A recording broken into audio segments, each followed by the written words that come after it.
Welcome, everyone. Here's Tom Fry, Futurist speaker.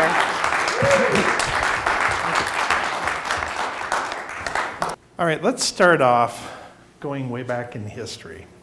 If we go back to the time of the ancient Greeks, we will find that we have several famous Greek mathematicians. We have people like Archimedes, Pythagoras, Euclid.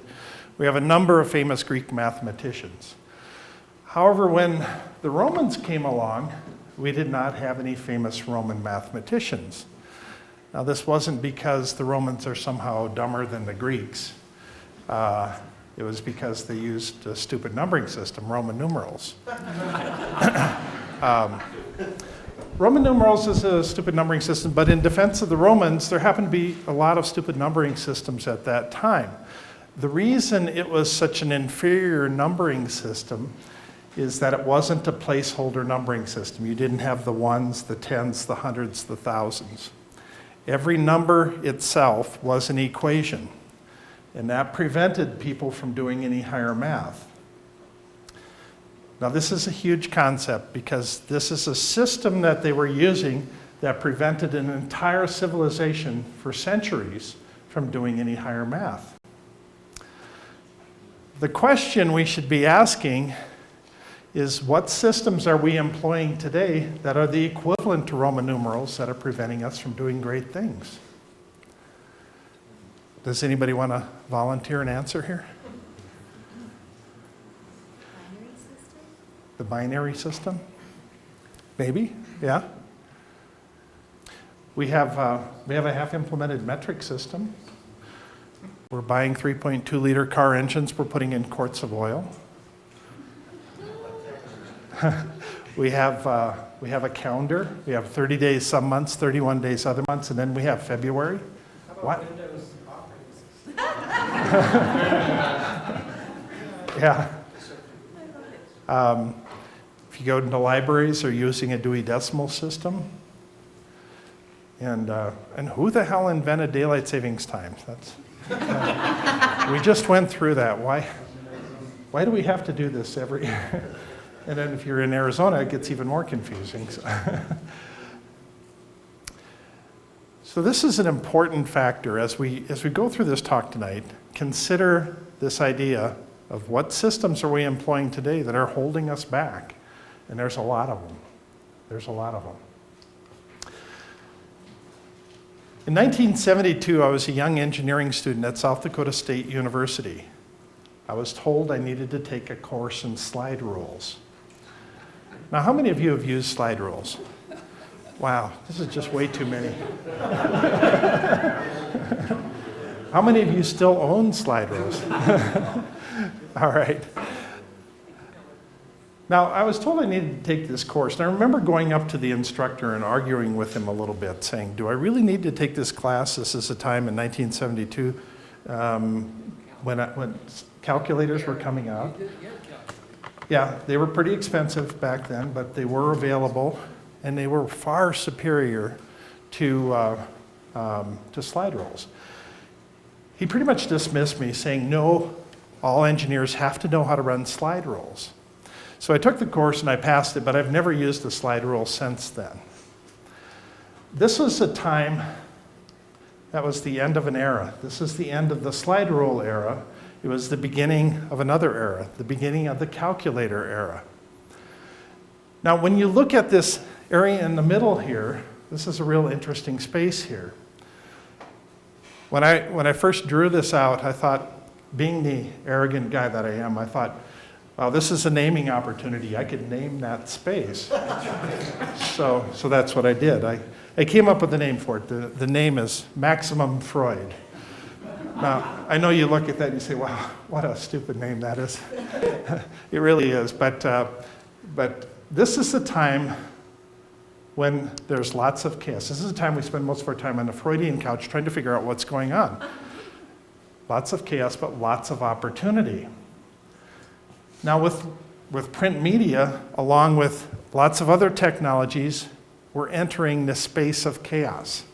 We're entering this time where some things are going away and other things are taking over. But it's not always clear. It's not always clear which is which. So early on, when radio first came out, Marconi and Tesla had worked on the early radio systems, and it became a central fixture in people's houses. People sat around, listened to radio, and then along came television. And when television came along, people were predicting radio's going to go away because television is way cooler. And as we know, radio hasn't gone away, and they both coexist pretty well. So the question we're getting at tonight is, will print media follow the path of the slide rule, or will it follow the path of the radio? I think that's an important question. We have a battle going on between atoms and electrons. Most people don't think of it this way, but everything in the physical world is the atoms. Everything in the digital world is the electrons. Things happening in the digital world are happening exponentially faster, just simply because they can. That's where the major disruptors are. That's where all the action is happening. We are actually experiencing a brain drain as people move from the physical world into the digital world. There's cool things happening there. They're leaving jobs in the transportation sector, in the manufacturing world, in the service economy, and they're moving into the digital world because that's where all the cool stuff is happening. There are people in companies today that are making a conscious decision. Do I want to create a physical product or do I want to create a digital product? A physical product requires raw material.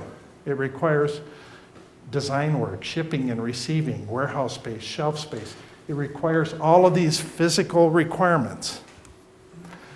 In the digital world, it doesn't require all this same stuff. You can make a copy of something digital and produce more copies and sell them and shoot them down the pipeline, and you never have to have any FedEx guy deliver it. It's very cool. And one of the key things is that very bottom note there is taxes. Stuff in the physical world gets taxed.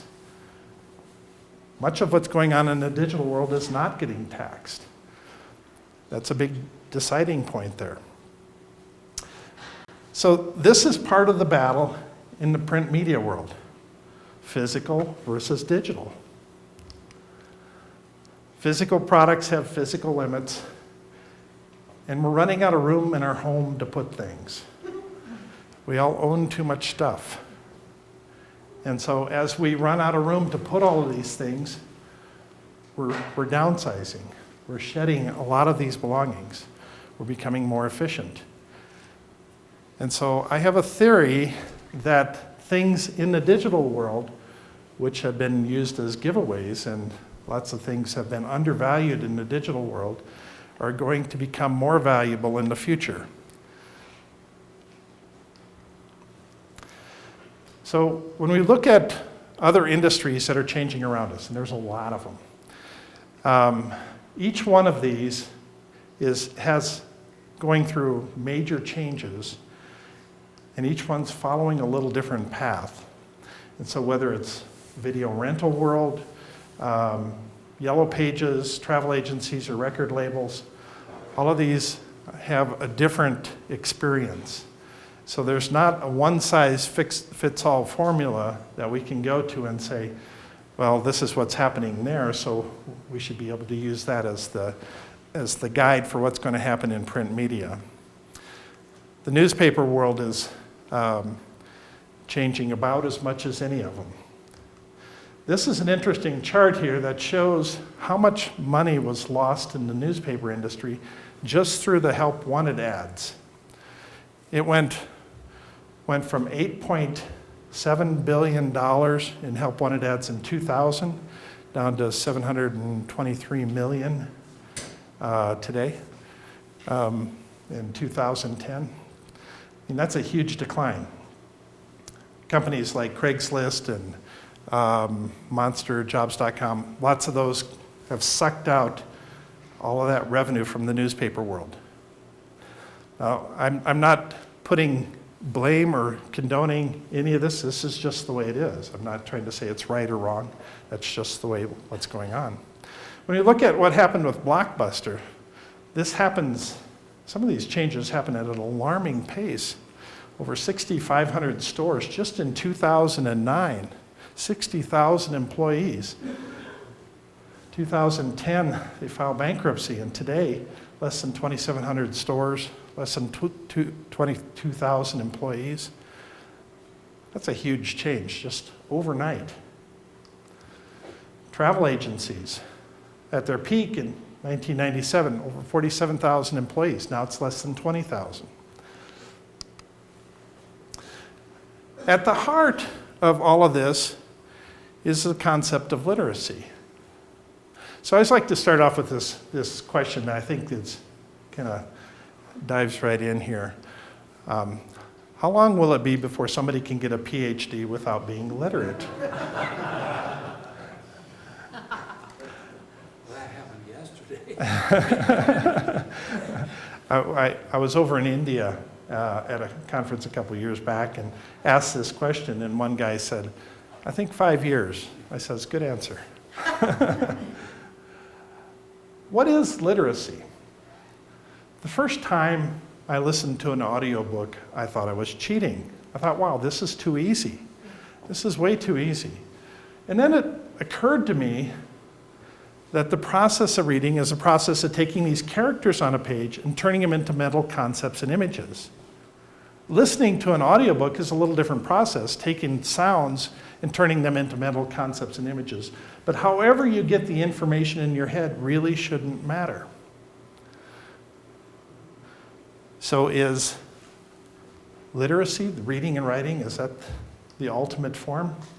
You know, Socrates was a person that was illiterate. He's probably the best known smart person in history that wasn't literate. If Plato hadn't written everything down, we wouldn't know anything about Socrates. So is reading the ultimate information experience? Are books of technology that are equivalent to Roman numerals? Is there something better? Well, maybe. I just love this sign.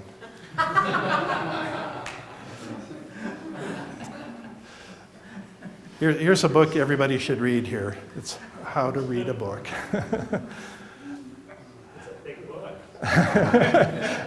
They go in depth. So what is literacy?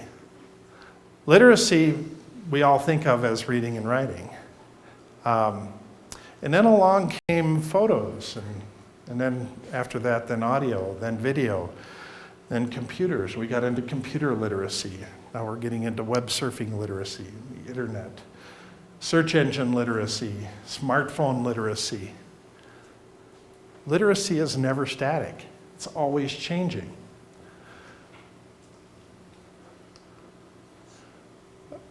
Two researchers, Robert Bond and Michael Short at the University of Southern California in San Diego, did a research study in 2009. And they did this fascinating thing. They were trying to analyze how much information we have coming into our heads on a daily basis. And they were researching all of the different forms of media. And they did something pretty interesting. What they did is they turned it into a single common denominator. How many words do we have coming into our heads on a daily basis? As it turns out, the average person in the United States in 2009 had 100,500 words coming into their heads every day. Consuming information 11.8 hours a day. And this number is going up 2.6% every year. Doesn't sound like hardly enough. So then the logical question we should be asking then is, where are all these words coming from? Turns out that 41% of all these words are coming from television, 27% from computers. We have 11% from radio. We have 9% from print media. And this 9% is a declining amount because in 1960 it was actually 26%. And then we have smaller amounts coming from movies and other miscellaneous forms. Excuse Yeah. The question is that these are not unique words. Some of them can be repeated. And yes, they can be. And when you've seen one soap opera, you've seen them all. So if you do a pie chart, this is kind of how it maps out here. The power of 10 interfaces, I talked about this in one of my blog posts a few months back. In the past, if you had this body of knowledge, we'll call it the Library of Congress, and somebody asked you a series of really tough questions, and you had to go and find all the answers to these questions, searching through the card catalog, searching through all the books, trying to find those answers. 20 years ago, it would have taken you probably 10 hours per question to get the answer. Today, using a computer with a screen and a keyboard, if all of that information is digitized, you can do that same search for 10 minutes, in 10 minutes. Going from 10 hours to 10 minutes. That's a huge shift. The next shift will be the 10-second interface. Being able to access all this information within 10 seconds. And people are working on this idea right now.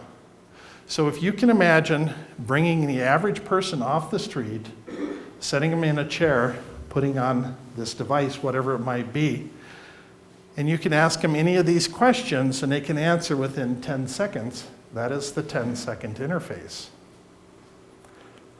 After this, it's the 10 millisecond interface, but we won't go into that one. With the 10-second interface, the world of education radically changes. With the 10-second interface, you no longer have to teach the who, the what, the when, the where. You only have to teach the why and the how. Because all of that other information is factual information that you can just access whenever you need it. Now, I realize this is an oversimplification, but I just put that up there to dramatize this whole point. This is how we're actually trying to speed up the flow of information. Using active contacts, some people are referring to these as smart contact lenses, and these are being developed today. I know when you sit across the table and look at your girlfriend in the eyes, and you see these things in there, it's not the same experience, I realize that. So these things are very smart. They have, I know you can't read all these things here, but they have energy storage, they have wireless communication, and so that somebody that has one of these, or these type of devices in their eyes, when they're looking at that picture at the top, at a plate of food, this is how it gets analyzed. And if you notice off on the far right, bottom right corner, there's an ad. Personally, I don't want ads in my eye. I don't want those. Is what Arnold Schwarzenegger was wearing? I think he still is, yes. So it's the idea of speeding up information flow. And we're not that far away. These things are being actively worked on today. Here's another interesting display form. This is, Timex is working on this, actually putting watches on your fingernails. I mean, how cool is that? Get your nails done and you can do the time in different colors. All right, the evolution of books. In what year will the last printed book be published?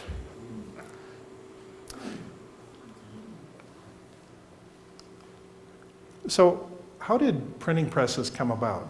It was actually, a lot of people think that Gutenberg invented the printing press, and well, he did, but it was actually the Chinese that invented it over 1,000 years earlier. But the Chinese were having difficulty with it because they had so many characters that they were working with.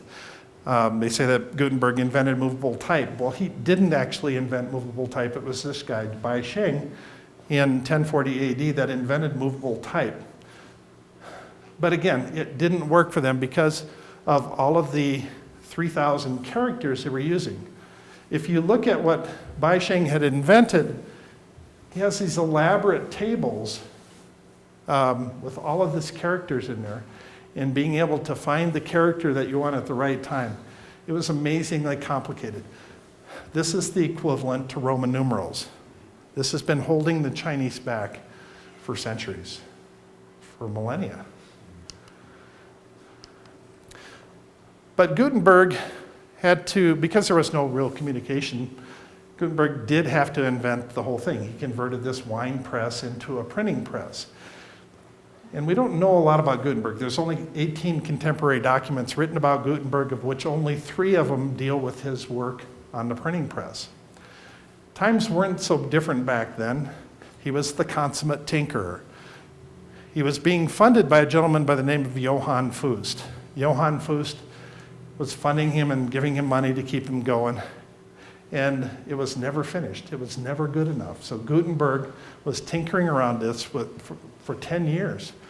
After 10 years, Johann Fust says, hey, enough is enough. And he repossessed the printing press.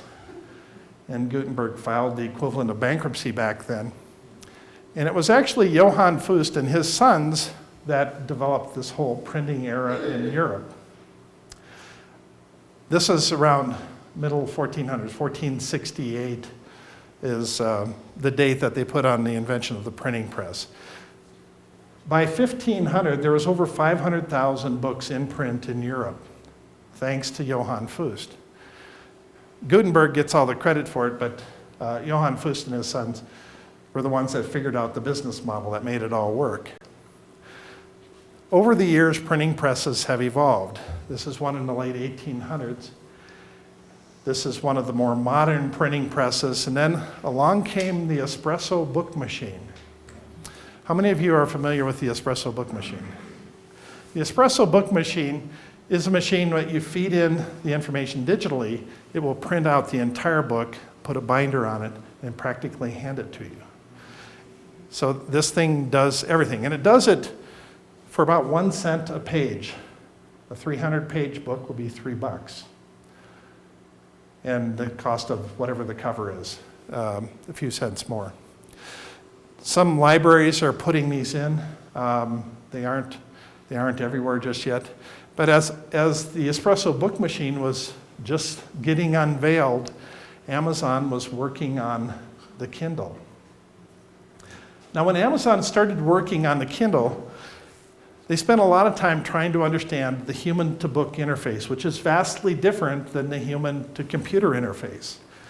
So they designed it so that the pages of the book were very paper-like in their appearance. They wanted something that was roughly the size and shape of a book. They put leather cover on it so it would feel like a book. And then they improved on it. They improved on it by, if you get tired, you can increase the font size. If you get even more tired, you can plug in and it'll read it to you. And it holds up to 1,500 books. So rather than lug around a whole bunch of books, you go on vacation, you just need to take this one device. The Kindle came out about the same time as the Sony book reader. And Sony was going through roughly the same thinking, trying to figure out, how do we make this very book-like? How do we make it so that we overcome the resistance? And a lot of people, I speak to library groups a lot. And one of the big things that library groups say is, I just like the smell of books. So this crazy inventor guy actually developed this aerosol can of smell of books spray that you can spray your Kindle with if you want. Deb and I went to the Consumer Electronics Show in January out in Las Vegas, and we saw lots of different book readers there. This is the Barnes & Noble Nook. This is the only one that's color, well, other than the iPad. This is an LG solar-powered book reader. On the left is the Wiki Reader. That's a $99 device, handheld device, whose sole purpose in life is to access Wikipedia. It's an encyclopedia in your hand. I mean, how cool is that? Alex by Spring Design. It's actually two different screens, a color one on the bottom and a book reader on the top. The Pocket Book, the iRiver, the eSlick by Foxit, the Jet Book. The Jet Book on the right, their market is Russia. They have 55% of the market in Russia. That's what they're going after. They're not that interested in the US market. Hanvan, this is a Chinese company, over 4 different models. Q by Plastic Logic. This is actually a flexible display. This is the most expensive of all of the devices, about $800. And it's very thin. They found out through testing that people don't like flexible displays. They want something that's rigid and hard. So they encased it in plastic, but it's only about 1/8 of an inch thick. And this is the Entourage Edge. The Entourage Edge has a book reader on the left and a regular computer screen on the right. It's 2 of them combined. They finally got it introduced last November. It has markup capability, so you can put sticky notes on it, you can highlight things, you can scribble on it if you want, and it saves all of those notes that you're taking. And then along came the iPad last year. And the iPad, there were tablet computers out long before the iPad came about, but this just revolutionized everything. At CES this year, there was over 87 new tablet computers that were being introduced at that show. Just because everybody wants to be the Me Too market. Now the problem with reading books on the iPad, there's a couple of them. One of them is it's backlit, so it's harder on your eyes. So you can only read 1.5 to 2 hours before you get fatigued and wear out. The other thing, it has what I call a high distractibility quotient, because you're constantly getting text messages and emails in the background, and you have games back there that are calling your name. So, so you can't get all the way through that book because there's too much other stuff going on there. So the ebook trends. 9% of book sales right now are ebook sales. That's up 193% from last year. Harris Poll, 20% either own or plan to buy one within the next 6 months. Kindle cost $399 in 2007. Today it's $139. Sometime this year it's going to drop below $100. In less than 5 years, probably in less than 3 years, we're going to see some very cheap devices. They're going to get down under 20 bucks. They become very ubiquitous. In a lot of cases, they're going to be free if you buy so many books. So these things are going to spread around, just like calculators. Everybody has them. And once that happens, the idea of buying ebooks versus a physical book, that all changes. 57% of kids are interested in reading these ebooks, and 33% are more likely to read just for fun books. So what are future books going to look like? Now here's what's interesting about it. With the regular paper book, everything is linear. You go from page 1 to page 2 to page 3 to page 4. In a digital book, you don't have to go in that linear fashion. You can jump around. You can add other creative elements. You can add sound elements. You can add movement to the page. You can add videos in there, embed videos. You can get very creative in how the story unfolds. Some of the things you can do is you can actually put charts and graphs in there that are connected to the internet that are updated real time. So if you get a book that's 3 or 4 years old, this chart and graph is updated as of today. Some of those features are quite valuable. And there's even spherical displays that are coming out. This spherical display that's being demonstrated here as this revolutionizes how you think about what a display should look like. I always think about the computer display that we have at our desk or in our laptop. We're watching the entire internet through this little square box. It's like watching a baseball game through a knothole. So is there a better way to display that? I think so. So what are future books going to look like? How are stories going to be told in the future? How will we convey the information in the future? This offers us lots of latitude. It offers us lots of unique ways of conveying that information. People today tend to resent the one-way flow of information. Books have been that traditional one-way flow of information from the author to the readers. They want to participate in it. They want to make comments. Somehow they want to take ownership of this information. And it can't be done as easily with that one-way dialogue. So in a piece I wrote recently, this is actually for the In-Flight magazine and Korean Airlines.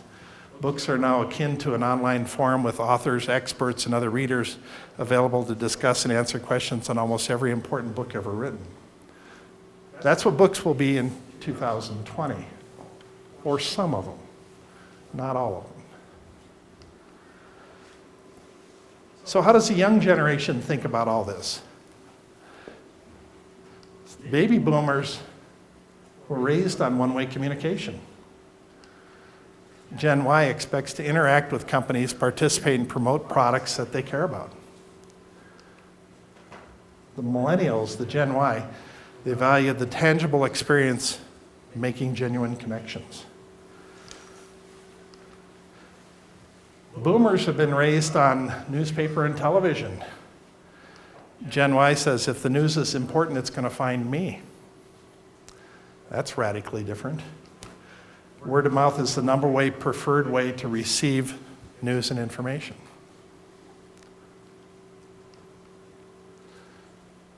When we think about what printers are going to look like in the future,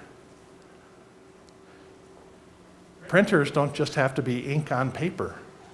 Printers are being created to print physical parts.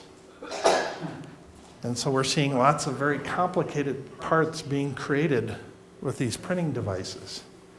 And it just doesn't have to be parts. We can actually print food. You think about food printers, and this is all being developed at Cornell University right now. Here's a food printer making some yummy little snack there. They're also making cookies and fun stuff. You can put your initial on it. Yeah, how cool is that? You're going to throw a party? You can just print out all your hors d'oeuvres.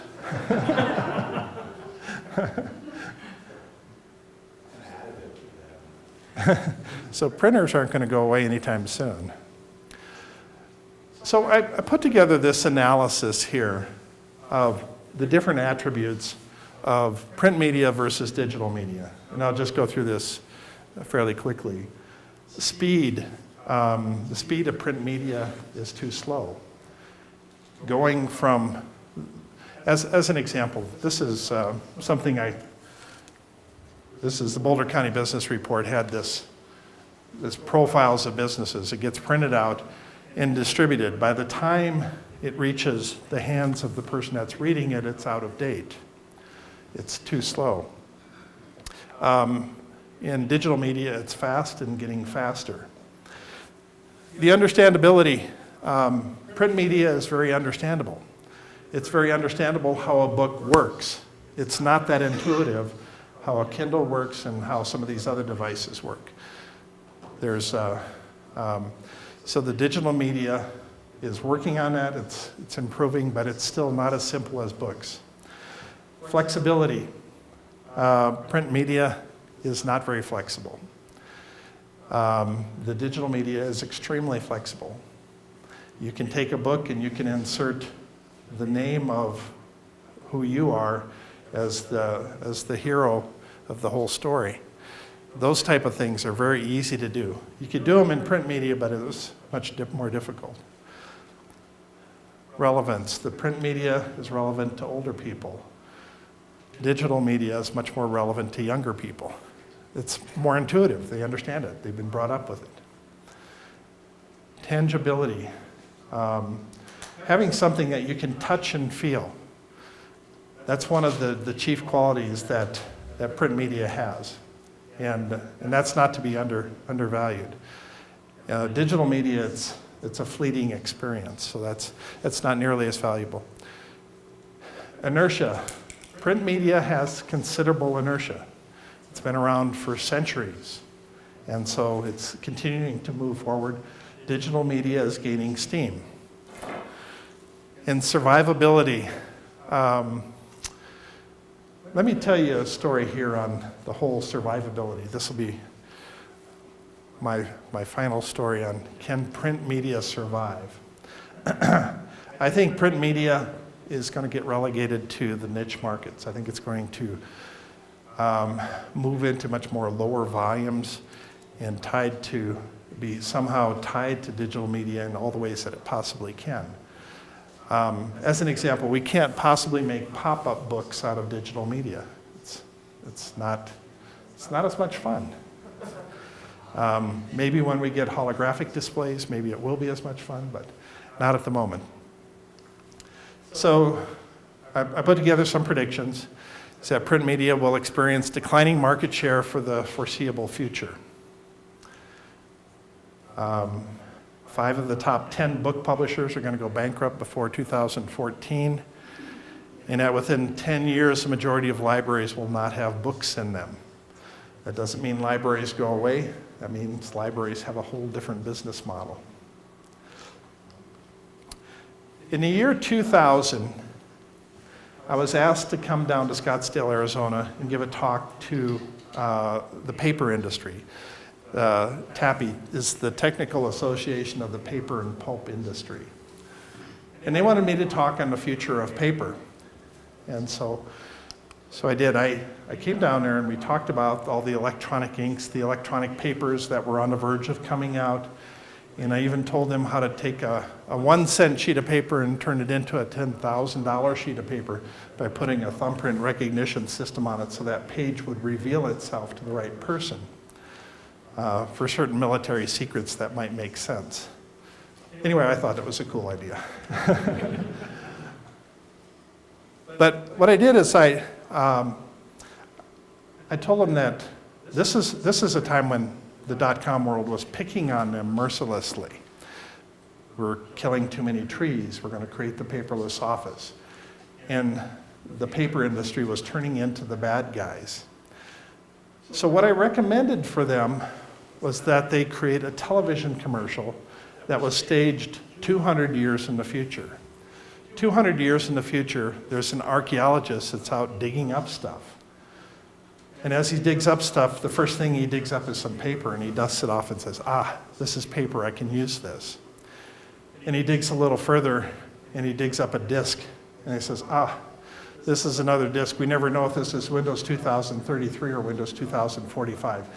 He throws it into the dirt, and a tagline comes up. It says, paper, it's forever. Well, almost.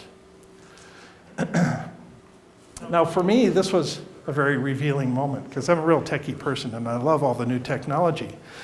But every 5 years, we're changing the format of information. We're going from an 8-inch disk to a 5.25-inch disk to 3.5-inch disk to stick drives and CD-ROMs and tape drives.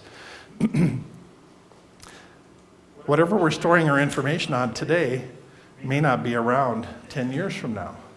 So how is this information going to be survivable? So what will information look like 200 years from now? And how stable is our technology? So on that note, I would like to set the stage for a more open discussion here. And we're going to take 10, 15 minutes, take a break, and we're going to set the stage for our panel discussion, and we're going to debate some of these topics. So thank you very much.